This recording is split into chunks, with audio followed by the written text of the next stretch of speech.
daawadayaal ku soo dhawaada wararkii ugu dambeeyay ee Soomaaliya. Cabdirashiid Janan oo soo gaaray magaalada Balad Xaawe ee gobolka Gado xildhibaano ka shiray sidii farmaajo muddo kordhin ay ugu sameyn lahaayeen beesha caalamka oo sheegtay inaysan aqbalaynin shir hal dhinac ah iyo doorasho hal dhinac ah. Axmed Madoobe oo ka hadlay isku dhiibitaanka Janan dowladda federaalka Soomaaliya yaa u diiday Cabdi Xaashi ka qaybgalka shirka Vizioni. Norway oo qoraal gaar ah u soo dirtay madaxweynaha muddo xileedkiisu dhamaaday Maxamed Cabdilaahi Farmaajo. maxamed cabdi waare oo ka hadlay qadiyadda farmaajo iyo qabiilkiisa.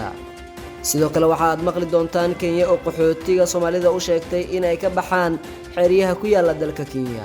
wasiirka amniga Jubbaland Cabdirashiid Janan oo wato ciidamo aad u fara badan iyo sidoo kale hub ayaa soo gaaray magaalada Balad Xaawe ee gobolka Gado.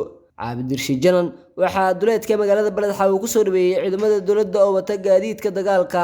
waxaana magaalada sidoo kale ku soo dhaweeyay dadweyne fara badan waxaana lagu wadaa Janan inuu warbaahinta la hadlo.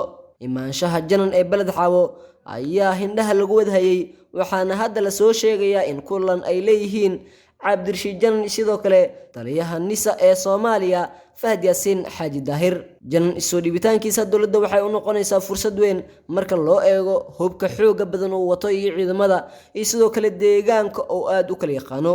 waxay arrintan balse ay ku noqon doontaa niyad jab aad u weyn maamulka Jubbaland oo uu isagu ka difaacay dowladda federaalka Soomaaliya waliba Gado uu xooga saarayay inaysan dowladda guud ahaan gacanta ku soo dhigin.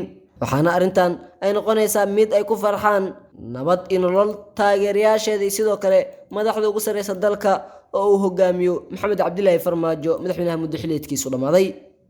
xildhibaano ka tirsan baarlamaanka Soomaaliya ayaa shir ku yeeshay hotelka Deekaal ee gudaha garoonka Aadan Cadde ee Muqdisho. warar aan helayno ayaa sheegaya in xildhibaanada ay isku bahaysteen diyaarinta sidii dooda doorashada dib loogu celin lahaa baarlamaanka iyadoo halkaas laga raadinayo muddo kororsi loo sameeyo Maxamed Cabdilaahi Farmaajo madaxweynaha muddada ay ka dhamaatay. xildhibaanada qaar waxay doonayaan inay dhinac kale u raraan geedi socodka marxaladda kala guurka isla markaana dib loo furo dood ku saabsan hanaanka doorashada ee la qaban karo haddii heshiis ka soo bixi waayo shirarka ay ka shaqeynayaan beesha caalamka. qorshaha ay diyaarinayaan waxaa ka mid ah in baarlamaanka la horgeeyo qorshe ku saabsan in doorasho qof iyo cod dalka ay ka dhacdo dib loogu yeero guddigii madaxa bannaanaa ee doorashooyinka oo ay hogaaminaysay Xaliime Ismaaciil Ibraahim Xaliim Yari. sidoo kalena muddo kororsi 2 sano ah la siiyo madaxweynaha muddo xileedkiisu dhamaaday Maxamed Cabdilaahi Farmaajo kaas oo muddo ku dhow 2 bilood si sharci daraaha ku jooga villa Soomaaliya. xildhibaanada mucaaradka ayaa rumaysan in qorshahaasi uu yahay mid aan shaqayn doonin balse ujeedku yahay in xaaladda ismariwaaga la sii dheereeyo taas oo waqtiga u sii kordhinaysa madaxweynaha muddadiisu dhamaatay Maxamed Cabdilaahi Farmaajo. Axmed Madoobe si uu qaboojiyo xaaladda Jubbaland iyo sidoo kale Janan oo dowladda isku soo dhiibay waxa uu soo saaray warqad uu ku sheegayo inuu xilkii ka qaaday Cabdirashiid Janan wasiirkii amniga Jubbaland. madaxweynaha dowlad goboleedka Jubbaland ayaa xilka qaadis ku sameeyay wasiirka amniga maamulkaas Cabdirashiid Xasan Cabdinuur Janan kadib markii uu shaaciyay inuu wada hadal kula jiro dowladda federaalka Soomaaliya. wareegti ka soo baxday xafiiska madaxweyne Axmed Madoobe ayaa lagu shaaciyay xilka qaadista lagu sameeyay Janan oo ciidamo huwaysan duleedka magaalada Balad Xaawe la soo galay. madaxweynaha Jubbaland Axmed Maxamed Islaam wuxuu xilkii ka qaaday mudane Cabdirashiid Xasan Cabdinuur Janan wasiirka amniga dowladda Jubbaland ayaa lagu yiri war ka soo baxay xafiiska madaxweynaha Jubbaland Axmed Maxamed Islaam Axmed Madoobe. digreetada xilka qaadista ee uu soo saaray madaxweynaha Jubbaland laguma cadeen sababta xilka loogu qaaday wasiir Janan oo ka mid ahaa wasiiradii u dhawaa Axmed Madoobe. arrintan ayaa ku soo aadaysa saacado kadib markii uu soo shacbaxay wada hadal u dhaxeeya dowladda federaalka Soomaaliya kadibna Balad Xaawe uu soo gaaray wasiirka amniga Jubbaland Cabdirashiid Janan.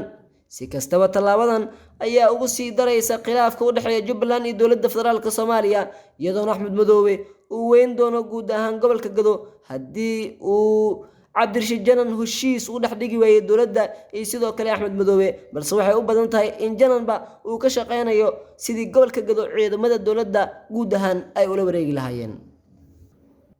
dhanka kale beesha caalamka ayaa soo saartay qoraal xasaasi ah oo ay ku shaacisay inaysan marnaba taageeri doonin muddo kordhin loo sameeyo hay'adaha dowladda federaalka ee waqtigu ku dhamaaday.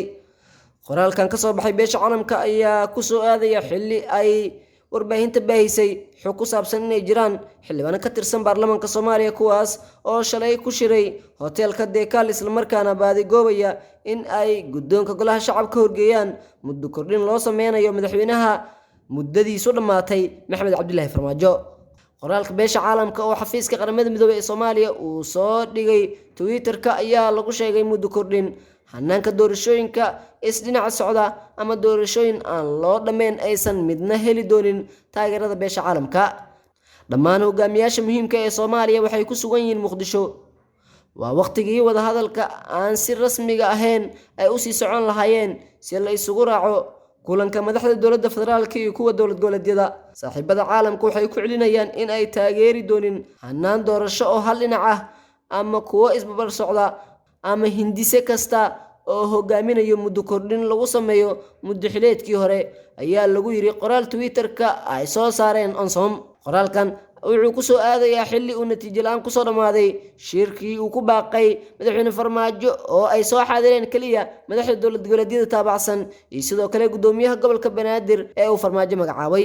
qoraalkan wuxuu ka mid yahay qoraalada ay beesha caalamka ku cadeynayaan mowqifka ay ka joogaan khilaaf ka jira iyo sidoo kale cadaadiska ay dhinacyada iska soo horjeeda ay ku saarayaan in ay ka heshiiyaan khilaaf ka jira si dalka uu aado doorasho labada ogol yahay. Saciid Dani Axmed Madoobe ayaa labaduba qaadacay shirka labada maalin ahaa oo uu ku baaqay madaxweyne Farmaajo kaas oo ay ka qayb galeen madaxweynayaasha maamulada taageersan dowladda federaalka waxaana beesha caalamka ku dadaalaysaa in ay ka shaqeyso qabashada shir loo dhan yahay.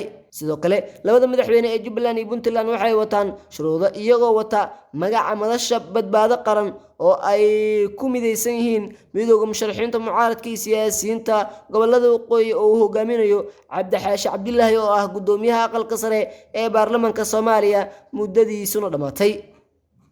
Puntland haddaynu eegnana ciidamo ka tirsan maamulkaas ayaa qabsaday dhammaan jidadka laga soo galo xero ciidan oo ku taalo duleedka degmada Xarfo waxaana ay ka cabanayaan 6 bilood oo aysan helin xuquuqdooda. waxay ka soo baxeen xeryo ciidan oo ay ku lahaayeen gobolka Mudug halkaasna waxaa gaari lahaa wasiirka maaliyadda Puntland. waxaa hadda laga cabsi qabaa in ciidanka Puntland ay xiraan jidadka waaweyn ee magaalada Garowe iyo sidoo kale magaalada Boosaaso.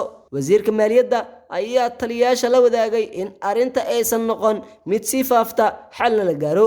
madaxweyne Dani ayaa ku faana in uu bil walba bixiyo mushaarka ciidamada. arintan ayaana sabab u noqonaysa in ciidanka ay cadeeyeen in Dani dowladda uu hogaamiyo wax mushaar aysan bixin. wararka Puntland aan ku guda jirnaayay magaalada Dharar ee gobolka Heelan dad banaanbax sameynayay ayay ciidamada rasaas ku rideen waxaana weli halkaasi ka jirta xiisad arintaasi ka dhalatay. dadka banaanbaxay ayaa ahaa dad ka soo horjeeday habka maamul ee madaxweyne Saciid Cabdilaahi Dani. dadka ayaa sidoo kale ku qeylinayay kaligii talis dooni meyno iyo eryo kale.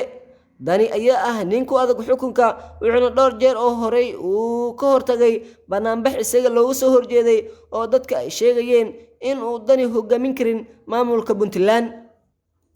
dowladda Kenya ayaa amartay in la xiro xerada Dadaab ee gobolka Soomaalida ay maamusho Kenya oo ku taalo halkaas oo ay ku sugan yihiin kumanaan Soomaali ah. Kenya ayaa dhowr jeer oo hore isku dayday in ay xirto xeryahan hase yeeshee waxaa ka diiday qaramada midoobay maadaama ay saxiixday heshiiskii caalamiga ee qaxootiga.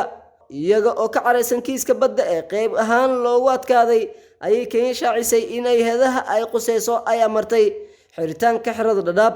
inta badan Soomaalidii ku jirtay xeradaas ayaa dalka dib ugu soo laabtay intii u dhaxeysay 2013 ilaa 2019 waxaana weli ku jira Soomaali kale.